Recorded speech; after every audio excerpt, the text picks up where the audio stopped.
It's incredible to see how many Chinese companies and Chinese people are here present, and this shows us as a Mobile World Congress without Chinese will not be a Mobile World Congress. The Chinese telecom operators, but more in general, Chinese high-tech company, they never stop. They are always looking ahead, are trying to innovate.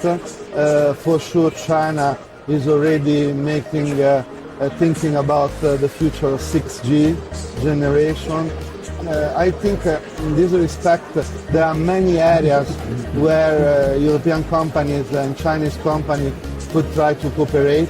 The interesting thing is that even we may have different ideas, we need more international cooperation, because the international cooperation allows us to have an exchange of view, allow us to have a better understanding of each other. Chinese companies in many fields are leading the way.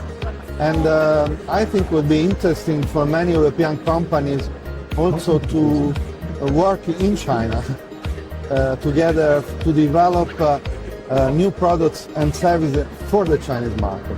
I think in this area I see many opportunities in front of us.